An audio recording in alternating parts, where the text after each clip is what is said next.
is up, everybody? Welcome to Last Mag. We got the first episode of December coming at you, last month of 2021.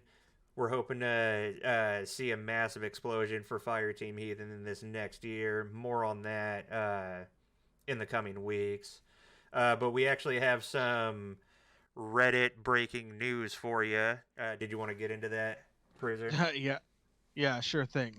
Incoming Reddit drama. No, but for on a more serious note, so Sketch, one of the community managers over at 343 Industries, put out a very large post last night detailing some of the improvements that are coming, such as a Slayer playlist, and how some of those improvements and add-ons to the game probably won't be at launch, but will be before the holiday season. And a couple of the other ones have planned already are going to be coming shortly after the holiday season. But the main point of the post was because of all of the feedback that 343 Industries has been getting, has started to slip into less constructive criticism and more vitriol and threats, to the point where r/Halo on Reddit actually shut down Right. due to some of its members doxing and sending death threats to other members, and that kind of behavior is just kind of crazy. Right, and Though, and now that the floodgates are back open, by the way, we have no idea what that subreddit is really looking like right now. I mean, you might, Cruiser, but it was just opened back up as we were preparing to record this. yes, as of about 20 minutes ago, r/Halo is now back open after being shut down for the majority of the day. And it got shut Um, down last night after we read that post from Sketch. yes, and so it's definitely it's one of those situations where you don't want you want to give the criticism because Right. they know they know that their game's not perfect, and they know that the customer is at the end of the day going to be the deciding factor on whether they have a successful product or not. We've been very vocal about the flaws in the monetization and progression, by the way. Oh yeah, the progression system itself, I think people are I personally think people are a little over upset about, because Just they're a looking little. at it as a, I don't feel like I'm earning anything right now, and not as a, I have 6 months to do all of this, I don't need to get it done in 3 weeks. Exactly. But the monetization, I was just mentioning earlier today in the shop on Halo, was one of the first times that there was a $5 pack that actually looked like it was worth $5. Right, and, Uh, and I bought that red coding bundle last night. yeah, the medic something. Oh, and I got the NA launch bundle last night, so I got that red, white, and blue S7 coming at you, boy. I will say that the HCS bundles are a different situation that I have less of an issue with, just because I know that money is going towards the teams that they're representing, at least a majority of it. Right. But yeah, and so it's one thing, we definitely there's About to buy that Navi fucking bundle too when we get back on, dude. Or Fnatic. I'm trying to decide. I realized that I have more money than I thought I would. I was like, you know what? Why not buy one of those bundles this week? that phase. I like the look of that Phase Clan one, even though The, they're really not. Have they even been competing? I don't know if I've seen them, but I do like their battle rifle. Yeah, their Twitter's been talking about season 3 of Fortnite. They haven't. I don't think I've even seen them mention Halo. Right. Um, I know FaZe Clan has been putting a lot into their Overwatch roster and their Valorant roster. I'm pretty sure. I know that a lot of Overwatch guys went over to Valorant and joined FaZe Clan. At least last time I was paying attention to Valorant. Right. Okay. Well, yeah, but the long story short, at the end of the day, we definitely the game's not perfect. There's definitely flaws. There's definitely things that need to be addressed, and things that need to be vocalized by us as gamers and consumers of this product. But at the same time, there's it's a video game. At the Yeah, end of you the don't gotta day, go doxing people over that. People can yeah. actually, yeah, people can actually get hurt over it. People who are just related or adjacent to them can get hurt over it. I was telling you about what happened to NEC Studio in Japan. Um, Doxing is like, I don't know, that like all the jokes are off, because they can ignore Reddit trolls. They can ignore people saying, 343 are the equivalent of Nazis, like some of the stuff that we've been seeing.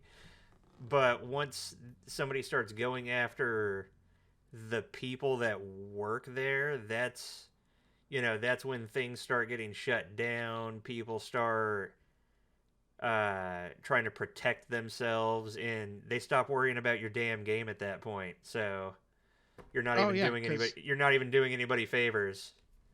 yeah, nobody is going to put effort into a video game if the video game fans are like breaking your mailbox and threatening your house. Yeah, exactly. I couldn't imagine that.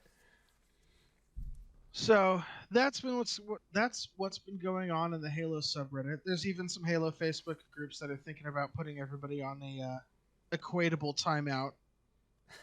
Well, Uh, I mean, yeah. yeah, understandably. It was just basically we'll have to see how this progresses over the next couple days, and with launch coming on Wednesday, we'll see. We'll see what happens. 3 days. 3 days until Next episode is going to be almost nothing but Halo Infinite campaign gushing, by the way. Just going to warn you now. yes, and keep yeah. There's also the possibility that it might be 2 weeks instead of 1 week between this episode and next episode, just dependent on how deep and obsessive we get into Halo campaign, and also possible work schedule changes. Holiday season's crazy. Right, right. And we need to think about our practice schedule for when we want to compete. Of course.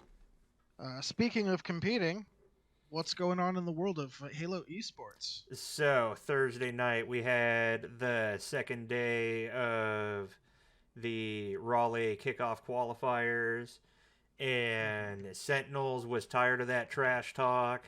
They came in swinging, and they made a statement because E United, I've seen the way they play. They're not messing around. Inconceivable, not messing around. Sentinels made them look like they're messing around. I mean, E United, there were a couple maps there that were a decent fight. Made it very interesting. It was good to watch. Uh, that last map wasn't even close. And then there was the grand finals where the bracket ended up being reset. Which, for those of you who don't know, Sentinels was coming in from the lower bracket, and when you come in from the lower bracket and you face a grand finals incumbent who has not lost a series up to that point, you got to beat them twice. You got to really knock them down and prove that you deserve that victory. And that's what that grand finals reset was all about when Sentinels played them twice. And they won both times pretty convincingly. So basically, Optic Gaming, they weren't pushovers or anything, but you know, it was pretty easily Sentinel's day or night. That broadcast went on over 10 hours, mind you. Those casters are troopers. Like, ton of credit to those yeah. casters who just kept going and going and going and going. It was I know that some of them were from I think some of them were from the UK, and it was like 6 7 in the morning for them by the time that broadcast was over. I could not imagine keeping the energy for that long. But Yeah, what it's were you gonna definitely say? it would definitely be a struggle. I was gonna say, so basically the situation is because Sentinels lost their first match, Right. they just had to fight that extra hard, and not only on that, they had to prove themselves to earn that they had to fight their way back to the final fight, and then have Optic be like, "Well, this isn't even my final form," but Yeah, then still have to exactly. do it again. Yeah, he's like, we don't care what your final form is, we win. Yeah. And So not to mention, I think that a lot of that had to do with um, potentially that map. That I don't know if we got to see it. It was probably shown on Twitch through player point of views, but mhm. there was a particular Slayer map where they were very close to winning, but still ended up losing at the end. And let me tell you, losing a close map like that, especially when you've got many more to go that are going to be important, that pisses you off. Hey, like Yeah. you're ready to just you're ready to destroy everybody. You're in Super Saiyan mode, whatever they call it. And I think that's what Sentinels were feeling.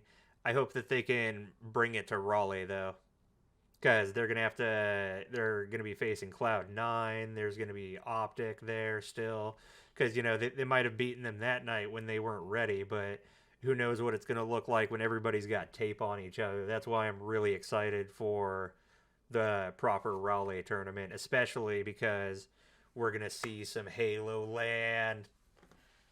Yes, that's definitely land. going to be it's going to be an awesome situation there. And it's what is it? The So Sentinels and Optic both earned placement, Yep, and then cool play. third and fourth place earned their spots in the pool tournament. Right, right. And I saw a lot of EU teams that qualified that I don't think are tied to uh, super established orgs. And then, of course, NutriBullet will be there. And I'm really excited to see how NutriBullet competes with those NA teams. And I'm with definitely and with some of those EU teams as well, like Cartel. yeah. Okay, so the Raleigh kickoff major, that's what we're talking about. Right. I have the graphic brought up right here. So pool play qualified. These are all the teams. 16 teams that are qualified for pool play. Mm. Um, it is going to be for the North America region, representing the North America region. We have Sentinels, of course, Mm-hmm. Optic Gaming. We Of have course. Inconceivable, which Mm-hmm. is a Not a newer surprise at team. all. They've been popping We have off. Yeah. We do have E United, Mm-hmm. Cloud9, of course. We Right. have Kansas City Pioneers. Right. And I saw them take on. Oh, who did they take on? They took on a team that they were projected to lose to and ended up winning 3-0. I believe that was G2 Esports, who is Right, also G2, represented. thank. Oh yeah, G2 is in there too. Yep. And then Oxygen Esports, who I've never heard Oxygen of. Esports. Esports. Yeah, I don't think I've heard of them before, but I could just not be familiar with any of the esports that they've participated in before. Fair enough. Right. And then representing the Europe region, we have Navi, of course, who's been Navi. Oh yeah. yeah they've been around for a minute. Mm-hmm. Um, and then we have three other teams. We have OEX, who I saw put in some work over there in Europe this past week, two I was gonna weekends. say they've been the ones to fight Cartel for that grand final spot most of the time. I've noticed. Yeah, Cartel, of course, I was getting to. Yep. And then we have HMDA, a team that I don't remember if I saw I'm any not of their familiar matches with them either. specifically. Yeah. Yeah. Um, and then out of the Mexico region, we have the Pittsburgh Knights. We Right. have Fire and Ice Esports, I and have we heard of have them. Leave No Witness, which is a great esports name. I was gonna say I've never heard of them, but I'm glad now that I have. Yeah. That is a pretty dope name. And then, of course, coming over and representing Oceania is NutriBullet to round out the 16. With Barcode, who is just an absolute elite gamer. I'm really excited to see him play against some of the like top dogs of NA. Oh yeah, I'm It's gonna be a great show. I want to see the matches. I'm kind of looking forward to seeing if they pop off this way. Are NutriBullet versus E United? Oh, that'll be a good one. And Cartel versus Cloud9. Right. Be definitely it'll be a rough patch for Cartel, but I think they can pull it off. Right, because Cloud9, they've of the like well-established orgs that are around, they seem to be the ones struggling the most right now. So if there was going to be any of the well-established NA teams for them to be, it would probably be Cloud9. Right. And I regretfully am not familiar with any of the Mexico region teams, mostly because I don't speak enough Spanish to know what's going on during the casting. during the broadcast. Yeah, that broadcast, I peeked in on it a couple of times. That production level is pretty good. Oh yes, that that virtual casting desk that they were sitting at. Right, and the casting sounds really good. The teams that are playing are pretty good. Like, I think that some people are going to not be ready, like at least from the viewer's perspective. I think that some people aren't going to be ready for like how good Pittsburgh Knights are and how good Fire and Ice are. Right. I'm excited to see them come in and clash with all these other regions. Yeah, the average viewer is definitely going to be in for a kind of a out of left field situation. Oh yeah, with, the Mexico region, especially because they're brand new to Halo Esports. Well, yeah, and people will see that in a lot of games there are regions that approach the game differently from other regions, and sometimes these international clashes are a test of of play styles of that region, basically, because you learn how to play the game a certain way to compete your way to the top of North America. You know, now you're going to play against people who fought their way through Europe to, get to the top there. Right. Wait, you mean to tell me that there are gamers that aren't white or Asian? You're tripping. It happens. I promise. I'm not a madman. Disclaimer: Fireteam Heathen likes to make jokes, but is in no way racist. We understand there are gamers of every nationality and gender. Thank you. Well, I mean, that's what I'm excited for, is that people are going to get to see Mexico region. Oh yeah, this whole Raleigh kickoff tournament is going to be impressive. Yeah, good players from that region aren't going to have to like pick a different one to come to. They just have their own region now. Yeah.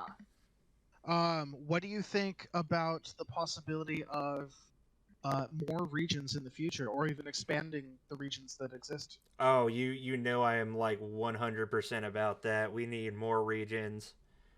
We, obviously we're going to need Asian region. We'll probably need another region, like at least like another division in the European area. Maybe even start treating, Western U.S. and Eastern U.S. as their own regions if we're really getting down to it. If the turnout keeps up with how these past 2 weekends have been. Yeah, we're gonna have to do that eventually. We maxed out at 516 teams or whatever it was. Like, right. we literally didn't have any more. Right, and then we're gonna need like 4 guys on this damn podcast because there's no way we're gonna be able to keep up with all that esports at once. No. So I will say something interesting is this past weekend, Right. since the tournaments have been going on so far, the NutriBullet, the region that it's been in is Australia, New Zealand, is what they've been referring it to. Yep, ANZ. But this graphic that I'm looking at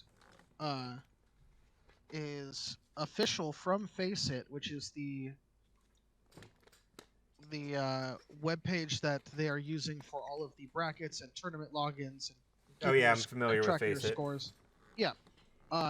This graphic from Faceit actually has NutriBullet listed as the Oceania region. Huh. So I'm wondering if that is a China will probably be part of that. it's just a precursor of it's Australia, New Zealand, but if it's called Oceania, that can expand into Japan and Vietnam. Right. I don't know if there's many gamers in the Vietnam area. Probably. Yeah, probably. They'll have to fall under a region. Yeah. I have a hard time believing that China will be involved in anytime soon, just because of the political upheaval going on over there at the moment. Right. That we will not get into. Right. Well, I mean, they're still active in a lot of esports. Okay. Like, I could still see some Halo springing up over there. I feel like they just get outshadowed by South Korea so frequently. It's, well, like I was telling you, either last episode or sometime before or after last episode, I don't remember. Mm-hmm. China they're kind of like North America, where either they're asleep or they're just on top. Like, there is no in between, really.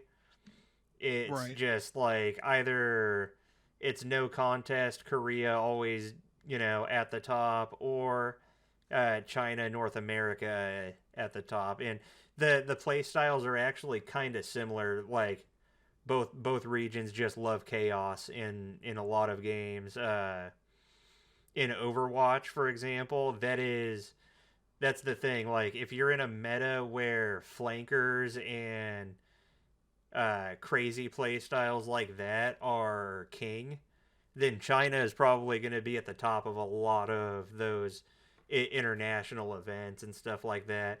But if your meta is favoring methodical play, reactive and defensive, tactical, yeah, then that's when you're going to see Korea at the top of the game. Or in some cases, depending on the game, NA will be at the top too. Yeah, exactly. It's all about the culture of the people competing, because in Halo, it seems like skill is really important to a lot of people, which, that makes sense because considering the gameplay of Halo. Mm-hmm. So I don't think that there can be anything but methodical and tactical gameplay here. Right. Like, I don't think a Halo meta can create a situation. Call of Duty exists, so that's what I mean. It's other games. Yeah. Okay, well, it's definitely so. We're looking at Raleigh's on the 15th, I want to say, 11th, somewhere in there. I don't have the exact date in front of me at the moment, but somewhere in there is going to be the Raleigh major kickoff. And as the major kickoff, that means does that mean it's just these 16 teams and there's no open bracket anymore? I do believe it. The whole tournament's just going to be these 16 teams. Okay, so this is really going to be a big production. Oh, speaking of big production, with the seeding, I believe, being determined by the kickoff. Yes. Speaking of big production, there is one thing that will be happening at Raleigh outside of these 16 teams. Oh, that's right. Big team battle with Walshy. Big team battle.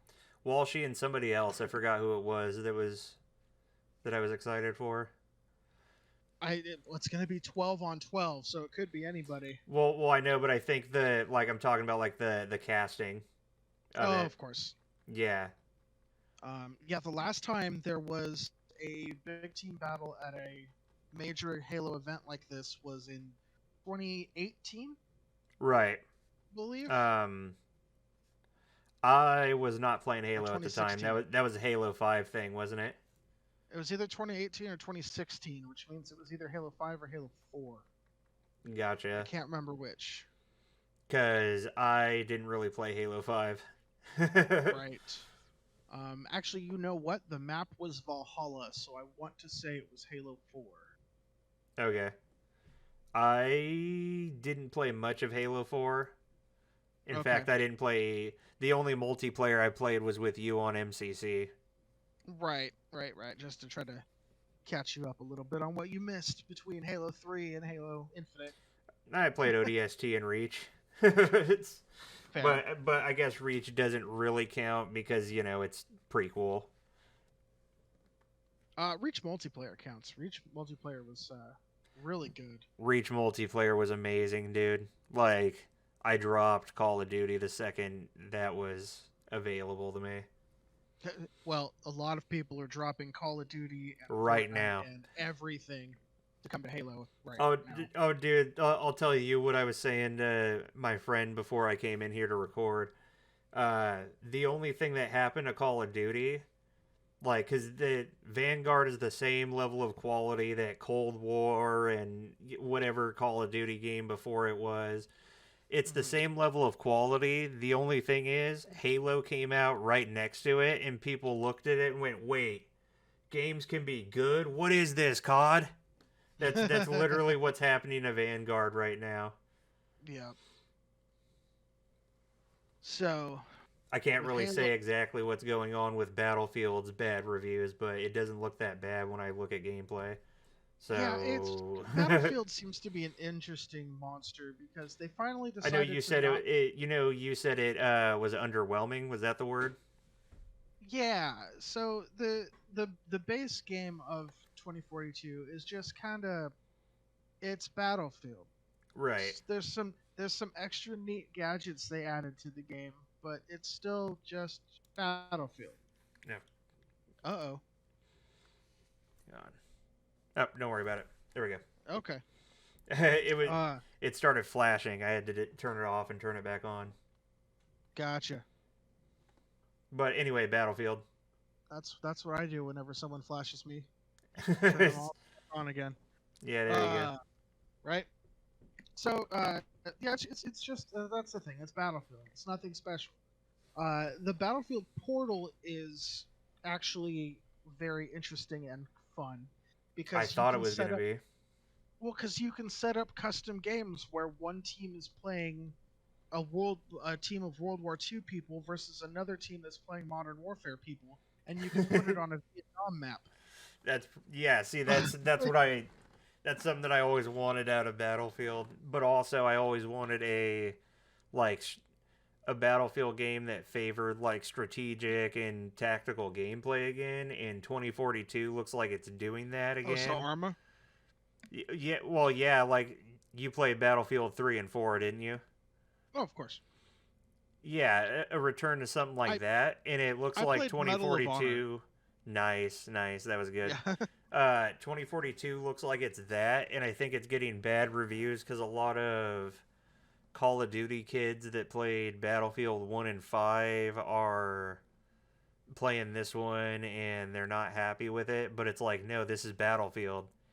Hey, you're just mad because it's not trying to be Call of Duty anymore. Right. Well, that's very possible. That's what 2042 looks to me. It looks like it's a return to Battlefield. Yeah, but then you see people grapple hooking into a tornado and using a flying raccoon suit. You know, like so. Oh, the wingsuit thing looked kind of weird. I will say that. I wasn't thinking about that. But that's fine. We have Halo. Yeah, I was gonna say. In any case, I'm playing Halo instead. Oh yeah, and Halo. this is going to be a whole new ball game with Halo's campaign, because not only is it, I don't want to say open world because they've been very adamant about it not being legitimately open world. It's more like open region. Right. Um, I think the situation is going to be closer to every level being like A Destiny uh map almost, or a Destiny planet. kinda, I was going to say more like oh, that level, it's Like the a best Destiny level. planet, but with like It's Far Cry and Doom Eternal elements silent combined. silent cartographer, the best level in Halo 1, Gotcha.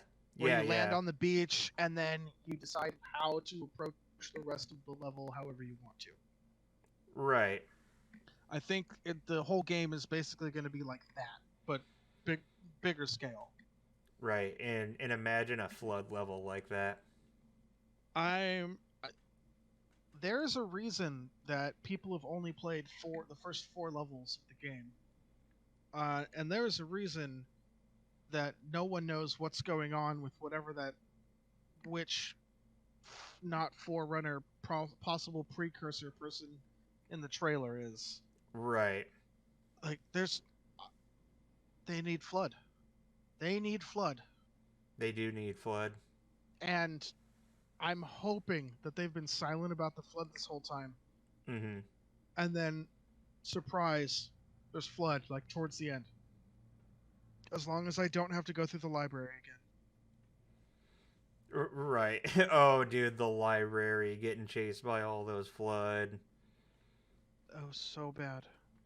Yeah, That's kind of like. traumatic. Oh yeah, Traumatic gaming. kind of like United and Optic Gaming getting chased off by Sentinels, which I didn't really talk very much about when we got into that esports segment. We just sort of trailed off into random Halo and like Battlefield talk, and um, no, but that that series between Sentinels and United, I heard that there was some Twitter trash talk beforehand because Sentinels, they seem to not be doing all that great in scrims. United was throwing a little shade at them on Twitter. I didn't really read into it because I just don't go on Twitter as much as I used to. For those listening that don't know, do you mind explaining Scrim? Oh, a scrim. That is, well, short for scrimmage, of course, is when two teams or a team and some trusted people to be on the other team go into a custom lobby with whatever changes are necessary to emulate a ranked game without any restrictions on time so that, you know, everybody can spend the amount of time that they need on the map messing around with objectives and call outs. Um, Basically, it's a chance for teams to practice their strategies for specific maps. Say So Scrim is a you practice ranked match. right, but more than that because you're trying to figure out what you're going to take into that actual tourney. Right. Okay. Like you're not just playing a match and then going, all right, that's good. Like oftentimes you'll jump into a match with no time limit on it or no score limit because you want to spend as much time as you need to perfect a strategy. Right. Makes sense. Okay. Right, Sorry to right. pause you there. Please No, continue. no, no. That is pretty important for people to know if they're new to esports and didn't know what a scrim is or the fact that teams scrimmage at all. Some Mm. people didn't know that don't know how sweaty esports can get. But yeah, so I don't think Optic Gaming was prepared for what Sentinels was bringing after losing that Slayer map so closely. You know, Hmm. and like I was saying earlier, you get mad, you get salty, you got that piss and vinegar in your veins, and you just want to show that that's not, you know, that's not consistently how you perform, that time that you lost that Slayer map. Um, Right. so I think that Sentinels was just on a massive comeback run after that, and that's why they were able to quite convincingly reset the bracket and then beat Optic Gaming twice in a row, and that's why they're entering uh, the Raleigh tournament in the top seed. At least I'm pretty sure that they're top seed, aren't they? Uh, it's either Optic or Sentinel because this was the kickoff. Right. So it's one or the other. Oh, we just lost. There you go. No, it was my camera messing up again. Okay. There we go. It just started doing the flashing thing again. That's a thing that happens probably. I think it has something to do with the Discord green screen thing because it always like starts at the center. But Oh, that makes sense. right.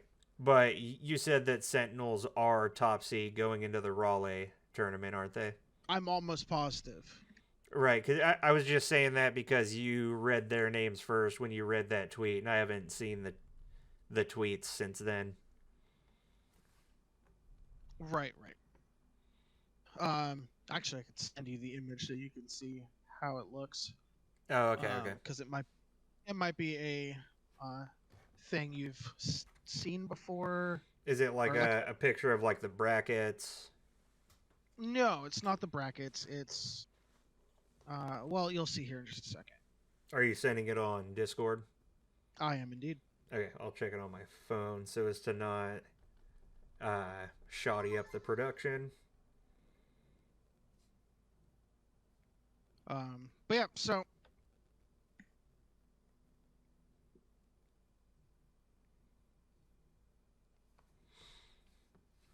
we're dead Anyway, space, and then we're running out of things. well, the image wasn't showing up, but ultimately, for those who don't know how these work, the kickoff over this last week was where we would see, hey, how many maps you win in a series is going to, determine what your score in the pool is, and the team with the most maps won in total is going to have the highest seeding for these tournaments.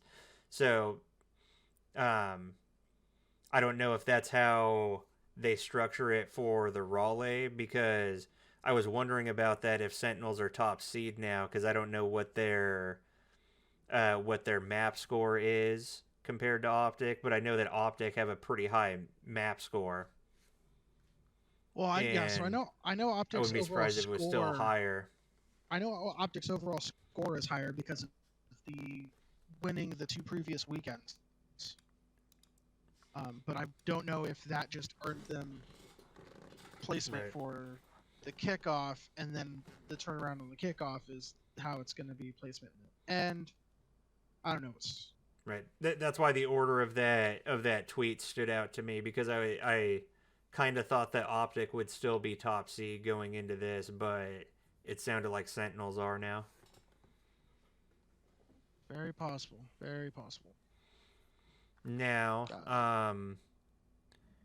we we went into the Reddit posts. Have we talked much about uh, what the devs put out as to their short-term solutions? Because we know that they're long-term solutions, and it is long-term because some of these playlist issues aren't going to be solved immediately, No. or for a couple months. It sounds like. Did did you read the post about what they plan to do later down the line with the battle pass progression, and why that tune up in the numbers was the best they could do for now? So they haven't really discussed too much about their long-term plans for battle pass progression. Mhm. The current system seems in my opinion, seems overly fair. If Right. you literally, if you have one of those double XP tokens, Which I have we're plenty talking, of. Too many of. yeah, you're gonna earn, even doing the bare minimum, you're gonna earn 2 levels a day. Right. Which I've been making sure to get on and at least get those first 6 so that I get the bonus. Yeah. Um, and that's not even including experience from all of the other challenges. Now, Right. the real issue that they're having is implementing new playlists with their current challenge system, Mm. because they don't want to add a Slayer only playlist and then suddenly people are just Only rushing through playing the that. weekly challenges, or on the opposite side, adding new challenges that can only be done in Slayer, or there's a whole, how they tied the system together makes it difficult for them to make broad sweeping changes. Right. Not to mention, some people will complain, like, oh, well, I just want to play Slayer playlist. Why are you giving me objective challenges? I only want to play objective. Why are you giving me, this or that challenge? Exactly. And when it comes down to it, people are always going to complain. Right. And you just need to. What I've found is that the best thing that game devs can do is figure out which people are thinking about what's good for the game in terms of like just what's better objectively and what will make more people want to play it. And then there's the Mhm. people that are just selfish and are just thinking about, well, what I want. I don't care about anybody else. Don't listen to those people. Those are usually the people you don't want to listen to. Oh, right, right. Like, Yeah. and the reason why I say that is because uh, some people just tune out every single opinion. Especially some game devs, they just try and completely ignore public backlash. Sometimes the backlash is constructive and it's just a passionate fan telling you, hey, I think that more of my friends would get into this if you did this, or hey, a lot of my friends quit this game. Like I had that experience with Overwatch. A lot of my friends played it. A lot of my friends would Hmm. not wipe their ass with Overwatch right now. And Activision doesn't listen to high level players. They listen to a lot of selfish people on forums because those are the people that they had the closest access to. Those are probably the people that are the loudest in their ear, for lack of a better word. Uh, Those are probably the people that spend hundreds of dollars on nonsense, well, so that they the that, thing that way they about don't have to Overwatch find their way is to it. no, that Overwatch doesn't have anything like that. Oh, okay. They tried to commit to the boxed product model for a competitive multiplayer game that was supposed to have content for years, and you are seeing the results of trying to make that type of monetization work for a game that you want to have be popular for years. It just does not work. Right. And I It think that's part of what's going on with Halo is they've seen Halo is always super popular the year it comes out, and then the year exactly. after. But once you hit year 3 of a Halo game being out, it there's a steep drop off. There is, and I think that the way that 343 is monetizing the game, especially with the way they're emphasizing on esports, is going to keep the game proper around a lot longer and active a lot longer. Because the thing about emphasizing on esports in your business model, Riot does this, is that when it pops off, it makes a lot of money. And then on top of your cosmetic store, you've got a lot of money to spend on other things. And look at how Riot's doing right now. You've got League of Legends Arcane coming out. You've got they're consistently at the top of esports charts all the time. They're Oh yeah. always at least within the top 5 on Twitch, if not number 1. And that is a game that came out in 2010 that a lot of people rip on for not being appealing enough to uh, casuals. But I think it's just because they know which casuals to listen to and which ones to not listen to. And there's, quite Right. frankly, a lot of casuals that you just shouldn't listen to because they're thinking And about what I like, what I want, not what's objectively what's better and what's going to make more money. Riot does right. think about that and just doesn't listen to some people. It's like people being like, and for a perfect bring it back to Halo a little bit, the Mangler. A lot of people are like, I love the Mangler. So you can kill almost anybody with it. Whereas I'm sitting here being like, that should probably be. I love killing people one shot and then one melee and they're dead. But that Yep, should probably drop down a little bit. if a random guy with anime profile pic is saying this is good, please never nerf it, but you've got pro players up the wazoo going, please nerf this, it's ruining your damn game. Yeah. Listen to the pro players, trust me, and don't just listen to the pro players because the pro players want it. Listen to the pro players because a lot of people who are saying nothing on forums that just play the game casually are probably getting tired of that thing because Right. the people with anime profile pictures or a truck for their profile picture, those are usually people that are loud on forums because they want the game to stay busted for their own sake. Yeah. And I I've mean, seen this with a so many possible games. and a possible option to help work around that is to let the casual playlists be busted. Right. That's why Halo has always had MLG playlists and stuff like that. Yep. Greatest thing Uh, that a competitive FPS ever did, and I wish more people listen or more people did that. well, that's what we're trying to do. What I mean is with having modes that you can play that more resemble the esport that people go Oh, watch. Halo, not MLG. Okay. Well, yeah, because you would watch MLG back in the day, and then you could fire up your Xbox and play the same rules that you just watch the pros play on. You know what I Right. mean? A lot of game devs act like the casual audience won't want that, but I think they're mistaken. Oh yeah, no, I think the casual audience probably they get hyped up and they jump in ranked and then they but that's the the main issue I think I just did a lot of starting a sentence and not finishing it. Uh I think part of the main issue is people will play ranked and they won't finish their placement matches Oh yeah, that happens in a because lot they're of getting games, stomped on.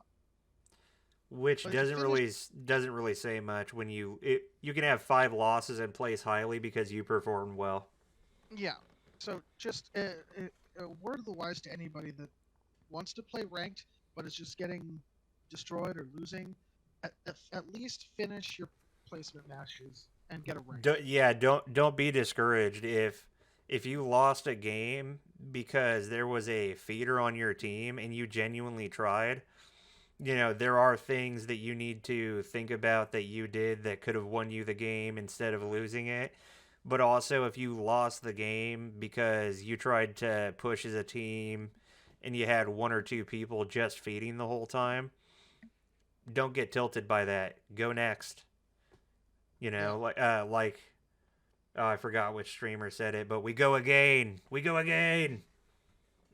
yeah, You yeah. just And then you once you keep have your queuing rank, up. the yeah, once you have your rank, the matches should level out more to your ability